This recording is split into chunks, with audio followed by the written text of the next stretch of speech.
नमस्कार दोस्तों। तो आइए आज के सेगमेंट में आपके लिए कुछ नया टॉपिक लाए हैं जो कि भारतीय दंड संहिता आईपीसी से संबंधित प्रावधानों के बारे में है। तो भारतीय दंड संहिता जो है वो दंड का प्रावधान करती है। दंड कैसा होना चाहिए, दंड कितने प्रकार का होना चाहिए और दंड किस प्रकार से दिया जाता है और वह कितने वर्ष का हो सकेगा। तो भारतीय दंड संहिता जो कि दंड का प्रावधान करती है उससे संबंधित जुड़े हुए कुछ अलग तथ्य हैं, जैसा कि मेंसरिया, आपराधिक मन आशय, दुराशय। उसके लिए कोई एक व्यक्ति होना चाहिए। अपराध कारित करने के लिए कोई एक व्यक्ति जरूर होना चाहिए। अगर कोई व्यक्ति नहीं होगा तो फिर अपराध कैसे होगा?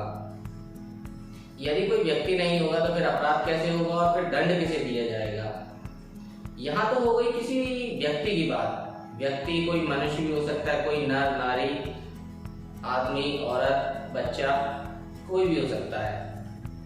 यदि कोई व्यक्ति अपराध करे तो उसके लिए भारतीय दंड संहिता में अपराध की दंड की व्यवस्था की गई है। अपराध के दंड की व्यवस्था की गई है तो किसके लिए की गई है? किसी व्यक्ति के लिए। वहीं अगर कोई अपराध किसी जानवर द्वारा किया जाए, कोई पालतू जानवर द्वारा किया जाए, या जैसे मान लीजिए कोई डॉग्स पालते हैं लोग बाग, कई सारे लोग पालतू जानवर पालते हैं, तो अगर उनके द्वारा कोई अपराध किया जाए तब फिर क्या होगा? अगर उनके द्वारा कोई अपराध किया जाए तब क्या दंड दिया जाएगा और कौन से मजिस्ट्रेट के समक्ष विचारणीय होगा या नहीं होगा? आमतौर पर अपन देखते हैं कि आईपीसी में जैसे कि 302 हत्या, मर्डर, कल्पेबल, होमिसाइड, चोरी इत्यादि के मामले में, मारपीट के मामले में, सिंपल हर्ट, ग्रीवियस हर्ट, 323, 324, साधारण उपपत्ति, घोर उपपत्ति इत्यादि आदि अपराधों के बारे में अपन पुलिस से संबंधी इत्तला करते हैं और उस मामले में एफआईआर लॉन्च होती है और मजिस्ट्रेट उनको सुनता है और उन पर दंड देता है। तब यदि कि अगर मान लीजिए कोई जानवर ने, कोई जीव जंतु ने कोई ऐसा अपराध किया है, तब क्या किया जाएगा? तब क्या प्रावधान है आईपीसी में उसके लिए? अब आप सोच रहे होंगे कि मैंने ऐसा क्यों कहा। क्या हुआ, आज सुबह जब मैं बैठा हुआ था, न्यूज़पेपर पढ़ रहा था, तो सडनली मेरे दोस्त का कॉल आया 9, साढ़े 9 बजे के समथिंग मेरे पास। तो उसने मुझसे कहा कि भाई आप क्या कर रहे हैं? नॉर्मली जनरली जो दोस्तों के बीच में बातचीत होती है वही बातचीत हुई। तो मैंने उससे पूछा भाई तुम कैसे हो? तो उसने मुझे आज एक इंसिडेंट सुनाया। उसने मुझसे कहा कि भाई यार, मैं आज सुबह जब मॉर्निंग वॉक पे गया तो मेरा जो पड़ोसी है उसके पास एक पेट डॉग है, पालतू डॉग है। तो जब वो घूम रहा था, वहां मॉर्निंग वॉक कर रहा था, तो उसका पेट डॉग जो है पड़ोसी का, उसने उसे काट लिया। जब उसे काट दिया तो उसने बोला कि अपने कुत्ते को तुम संभाल के क्यों नहीं रखते हो? अपने डॉग को तुमको संभाल के रखना चाहिए या अपने कंट्रोल में रखना चाहिए। अब उसने मुझे काट दिया, अब मैं क्या करूं? तो उसका खून बह रहा था और लोग बाग उसे क्या कर रहे थे? उसका मजाक उड़ा रहे थे, हंस रहे थे। इवन जो डॉग का मालिक था वो भी उसके ऊपर हंस रहा था। तो उसे बहुत गुस्सा आया, उसे बहुत बुरा भी लगा, वो थोड़ी शर्म महसूस करने लगा, क्योंकि वो ज्यादातर नॉर्मल इंसान है और लॉ की ज्ञान नहीं है, उसे लॉ के बारे में ज्यादा वो नहीं जानता, ना उसने लॉ की पढ़ाई करी हुई है। वो बीटेक है, मैकेनिकल इंजीनियर है वो। तो उसने मुझसे पूछा कि भाई इस मामले में क्या किया जा सकता है? मैंने बताया उसे, मैंने कहा कि भाई हाँ, इस बारे में प्रावधान है आईपीसी में। तो उसने बोला कहाँ आईपीसी में प्रावधान है? तो इस बारे में आईपीसी के अंदर 2 जगह प्रावधान है। आईपीसी के अंदर 2 जगह प्रावधान है। कौन सी जगह पे एक प्रावधान है ये मैं आपको समझाता हूँ।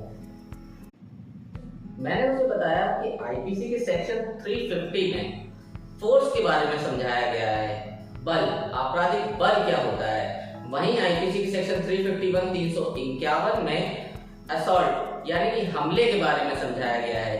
आईपीसी के सेक्शन 350 में जो बल बताया गया है वो बल किस प्रकार का होना चाहिए, बल किस प्रकार से होता है। किसी जीव जंतु के द्वारा भी कोई बल किसी भी व्यक्ति पर अपन लागू कर सकते हैं, जो अपराध की श्रेणी में आता है। वहीं 351 में असॉल्ट यानी कि हमला। अब हमला कोई व्यक्ति करे या कोई व्यक्ति किसी से करवाए या किसी जीव जंतु के माध्यम से करवाए, तब उसे हमला कहा जा सकेगा। इसके बारे में डिटेल में प्रोविजन आपको नेक्स्ट वीडियो में समझाया जाएगा। तो मैं आपको क्या समझा रहा था, मैंने आपको समझाया 350 जो कि फोर्स को डिफाइन करता है, और वही सेक्शन 351 जो कि असॉल्ट को डिफाइन करता है। सेक्शन 350 में जो फोर्स समझाया गया है उसके एग्जाम्पल H में, एग्जाम्पल नंबर J में ये समझाया गया है, एग्जाम्पल के माध्यम से ये समझाया गया है कि कोई भी व्यक्ति जो एक कुत्ते को, अपने पालतू कुत्ते को या किसी भी कुत्ते को उसके ऊपर हमला, यानी कि A जो है वो B के ऊपर एक कुत्ते को उस पर हमला करने के लिए, साजिश हमला करने के लिए, उसे हानि कारित करने के लिए, उसे क्षोभ कारित करने के लिए, हानि यानी कि इंजरी, क्षोभ यानी कि एनोयंस, किसी प्रकार का भय पैदा करने के लिए, भय यानी कि इंटिमिडेशन, डराना धमकाना, भय कारित करने के लिए किसी भी कुत्ते को या किसी जानवर को उकसाता है, तब वह हमला करता है, यह कहा जाएगा। वहीं पर सेक्शन 351 के एग्जाम्पल नंबर बी में, ख नंबर के एग्जाम्पल में यह समझाया गया है कि यह जो है, यह अपने कुत्ते की मुखबंदनी, यानी कि मुखबंदनी जो उसका मुंह बंद करते हैं, मुखबंदनी इस प्रकार से खोल देता है कि वो बी को काट ले। वहीं उसका कुत्ता उसके ऊपर दौड़ता है और उसे काट लेता है, तब ये कहा जाएगा कि यह के कुत्ते ने उसके ऊपर आपराधिक हमला किया जो कि यह ने कराया, इसके लिए यह दोषी होगा। ये दोनों ही अपराध जो है सेक्शन 352 आईपीसी, 352 आईपीसी में दंडनीय अपराध है, जो कि 3 महीने की कारावास से और 500 रुपए जुर्माना अथवा दोनों से दंडनीय है। ये अपराध असंज्ञेय अपराध की श्रेणी में आते हैं, नॉन कॉग्निजेबल ऑफेंस की श्रेणी में आते हैं और जमानती है, तथा किसी भी मजिस्ट्रेट के द्वारा, जमानती मतलब बेलेबल, इस पे इजीली बेल मिल जाएगी। जमानती अपराध से वो अपराध अभिप्रेत होते हैं जिनमें इजीली जमानत मिल जाती है आपको। वहीं पर ये किसी भी मजिस्ट्रेट द्वारा विचारणीय अपराध है। तो दोस्तों, ये आज की हमारी जो इन्फॉर्मेशन है आपको केवल एक जनरल नॉलेज के लिए दी गई है, जिसमें से कि आपको विधिक ज्ञान प्राप्त हो सके। जैसा मेरे दोस्त के साथ आज उसे जो महसूस हुआ, जो शर्म महसूस हुई लॉ को ना जानने के लिए, तो ये लॉ हर एक आम आदमी के लिए भी जानना बहुत ज्यादा जरूरी है कि उसके लिए क्या क्या प्रावधान किए गए हैं विधि के अंतर्गत। दोस्तों, मेरे द्वारा दी गई जानकारी से आप काफी ज्यादा संतुष्ट होंगे। ये तो बात हुई किसी कुत्ते के द्वारा इंसान को काटने की। वहीं यदि कोई इंसान किसी कुत्ते को काट ले तब उनके लिए क्या प्रावधान है, इसके बारे में आप जरूर सोचिएगा और मुझे अपने जो भी रिव्यूज हैं या जो भी आपके आंसर हैं तो प्लीज मुझे कमेंट में बताएं। तो मुझे लगता है कि आपको आज की मेरी जानकारी अच्छी लगी होगी। अगर आज का वीडियो आपको अच्छा लगा है तो आप प्लीज मेरे चैनल को लाइक करें, सब्सक्राइब करें और शेयर करें, और ज्यादा से ज्यादा अपने व्यूज, जो भी आपके रिव्यू हैं वो मुझे कमेंट में पोस्ट करें। Thank you.